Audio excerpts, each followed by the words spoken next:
Taxes Prime, CNN has paid former network host Don Lemon $24.5 million to settle Lemon's lawsuit over his spring 2023 ouster. Now, this separation deal Lemon has agreed to would be the full, complete payment from his contract, which was extended for another 3.5 years beyond at the point at which he was fired. That's according to sources who told that to the Wrap, although CNN has denied the accuracy of it without giving further specifications. Now, Lemon's termination from the network came after he clashed with his co-host over on-air remarks about Nikki Haley, saying that she was past her prime and that a woman is considered to be in her prime, quote, in her 20s, 30s, and maybe her 40s. CNN announced Monday that it will overhaul its entire morning lineup amid drooping ratings and audience loss during Chris Licht's reign, the company's former CEO. The network will be revamping its morning program, CNN This Morning, currently hosted by Poppy Harlow and Phil Mattingly from 6 to 9 each morning. The program will soon be hosted by Casey Hunt from 5 a.m. to 7 a.m. The end of his time at CNN also came after butting heads with his former co-host, Poppy Harlow. Coincidentally, Lemon was fired on the same day Tucker Carlson was let go from Fox News on April 24th of last year. Time flies.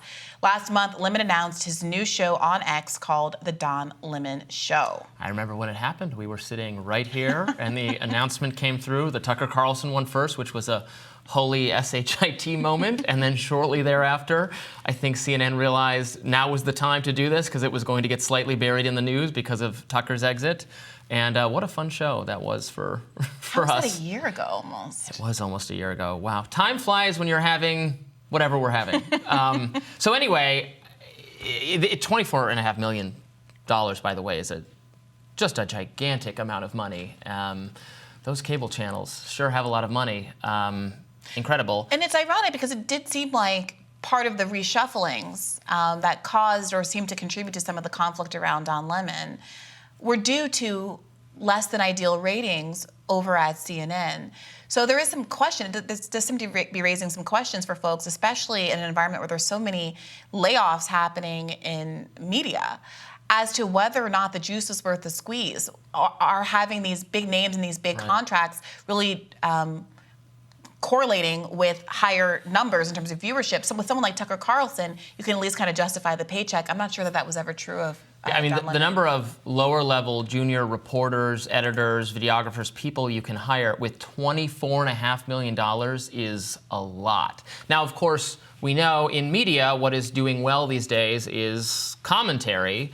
You've talked about the demise of local kind of hard-nosed reporting news, that the model not being as sustained by that. So, right, exactly as you said, if you're paying a quarter of $100 million for a really successful, provocative, well-liked, huge audience kind of commentary person like Tucker Carlson, it does make sense. They obviously, CNN can decide whether that was the case for any of its talent. I don't know that shuffling, but now mostly it's just moving the same people, it seems, to different hours. I don't know why that would be tremendously different from 1 hour to another. Another issue with Don Lemon, too, beside the weird Nikki Haley comment, which everyone mocked, was that he seemed to not get along. I mean, he moved from having his own show to being a co-host among three, and he seemed to not get along with them, and they seem to be at cross purposes. I remember one time Caitlin Collins was trying to do an interview with a Republican figure, and he was like, why are we even doing this interview? This is election denial. We shouldn't even, kind of probe it further. But that said, I don't know if he's had some change of heart. Now he's aboard the Elon train. That will be interesting to watch, to see what kind of content he does now, and if he has any insights into how a place, mainstream journalistic outlets work, and whether he'll be sharing that for the audience on X. Yeah, I mean, my feeling is that if you are willing to cater your opinion so strongly to the venue that you're in, if you're of a mind where you're saying, now I believe in unorthodox, heterodox views because I'm no longer on CNN and I can go and be myself somewhere else, it suggests to me a kind of a lack of integrity, to be honest. I think that you should say what you were going to say on CNN, and if they let you go for it, they should let you go for it. But it's either that you didn't actually have heterodox views on CNN, or that you were lying to the public about your heterodox views. And if it's the former, you're now just basically trying to chase where you think the viewership is. He's awoken / been red-pilled / whatever the proper terminology for whatever direction he's Maybe, going. but does the public really believe when folks have these seemingly very convenient and well-timed transformations?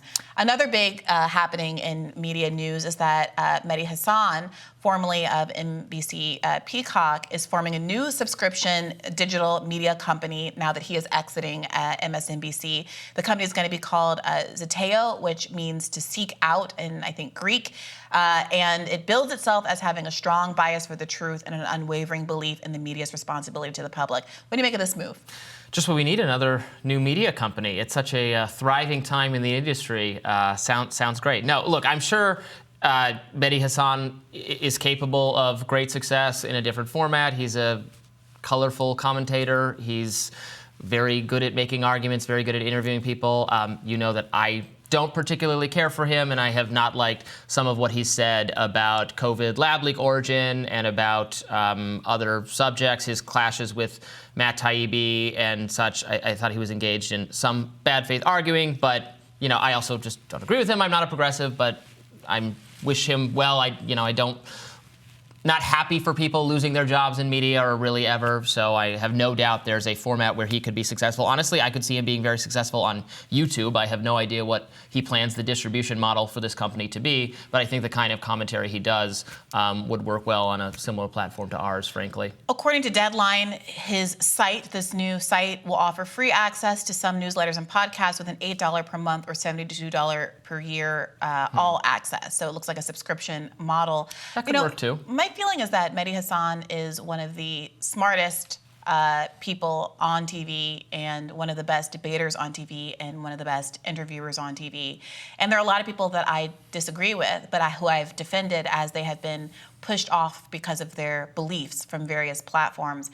And the fact that MSNBC pulled their 3 Muslim anchors at the beginning of the conflict in Gaza after October 7th was extremely telling. And I think that anybody who cares about free speech in media should defend Mehdi Hasan and be very skeptical of MSNBC's choice to do exactly that, of course, then followed by him leaving the show for whatever reason.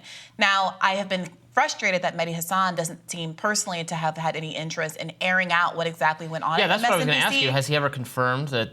And I think that now, if he's really leaving and this is going to be a new platform, this would be a really good opportunity for him to draw some eyes to an explanation as to what really went on, because I think you tacitly end up covering for and endorsing the bad behavior of these censorious news organizations if you do not, in fact, tell what has happened. Of course, there are all kinds of financial incentives for people to keep their mouths shut, and it would be frustrating if that is, in fact, what's going on here, because I think the public deserves to know if they are really censoring Muslim voices. If he has any grievances to air, our platform, always available, but he's going to have his own show, so probably not, but just putting that out there. More Rising right after this.